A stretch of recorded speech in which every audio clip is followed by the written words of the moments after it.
প্রত্যেকটি এলাকাকে প্রত্যেকটি জেলা উপজেলাকে মাদকমুক্ত করতে চায়। আমাদের প্রত্যেকটি পরিবার থেকে পরিবারের ভিতরে সেখানে মাদকের ন্যূনতম অংশগ্রহণ রয়েছে, আমরা সেই পরিবারগুলোকে মাদকমুক্ত করতে চাই। এই জন্য আমি আমাদের অত্র এলাকার প্রত্যেকটি সাধারণ মানুষ, আমাদের নেতা কর্মী সকলের কাছে আমি আন্তরিকভাবে সহযোগিতা জ্ঞাপন করছি।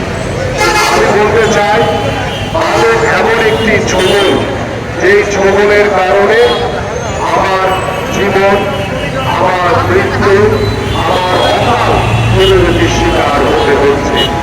আমরা গত 17 বছর সেই স্বৈরাচার বাংলাদেশের যুব সমাজকে ধ্বংস করার জন্য আমরা সেই কক্সবাজারের সেই অবৈধ মাদক ব্যবসায়ী উন্নয়নের কথা আপনাদের সকলের মনে আছে।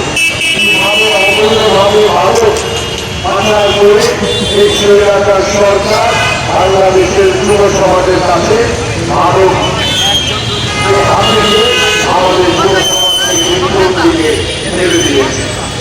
আমরা আজকে থেকে এই 26 আমরা সকলে শপথ গ্রহণ করি এবং আমার এই নির্বাচনী এলাকায় পল্লবী এবং রূপনগরে যেখানে যেখানে বিভিন্ন আমাদের কাছে যে ইনফরমেশনগুলো রয়েছে, যেখানে মাদকের সেবন করা হয়, মাদক ক্রয় বিক্রয় করা হয়, সেগুলো আমরা আইন শৃঙ্খলা বাহিনীর সহযোগিতা দিয়ে আমরা আমাদের সেই মাদক সেবনকারী এবং মাদকের বিক্রির যে সোয়াগুলো রয়েছে সেগুলোকে আমরা ধ্বংস করতে চাই এবং আমরা মাদক মুক্ত আমাদের এই সমাজকে গড়ে তুলতে চাই। কারণ গত 17 বছর আমাদের এই যুব সমাজ মাদকের কড়াই গ্যাসে আমরা অনেক পরিবারের কান্না দেখেছি, অনেক মা বাবার কান্না আমরা দেখেছি, অনেক যুব সন্তানকে আমরা দেখেছি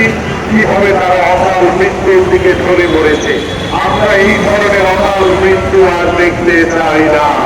এখানে আমরা একটি স্লোগান দেখতে পাচ্ছি, যদি আমরা মাকে ভালোবাসি তবে আমরা মাদক স্পর্শ করতে পারি না, কারণ মাদক মাকে কাঁদায়।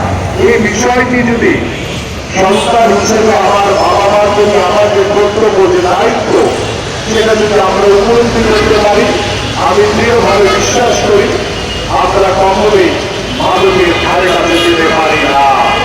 আমি আপনাদের আহ্বান করব, আমরা এখানে বিভিন্ন মর্যাদার ব্যক্তিগুলো রয়েছে, আমরা সবসময় আমরা আমাদের এই সমাজকে মাদকমুক্ত রাখার জন্য, আমাদের সমাজকে সচেতন করার জন্য, আমাদের পরিবারগুলোকে সচেতন করার জন্য আমরা আমাদেরকে সচেতনমূলক অনেক কার্যক্রম আমরা হাতে নিয়েছি। ইতিমধ্যে বেশ কিছু বিলবোর্ড আমাদের ঢাকা 16 আসনের কংগ্রেস এবং রূপনগরে আমরা লাগাবো, যেখানে কিভাবে মাদক সেবনের কারণে আমরা অকালে মৃত্যুর দিকে ঢলে পড়ছি সেই বিষয়গুলো আমরা প্রত্যেকটি জায়গায়, প্রত্যেকটি ঘরে ঘরে আমরা পৌঁছে দিতে চাই, যাতে মাদকের করার গ্রাসে আমাদেরকে যাতে মৃত্যুর দিকে ঢলে পড়তে না হয়।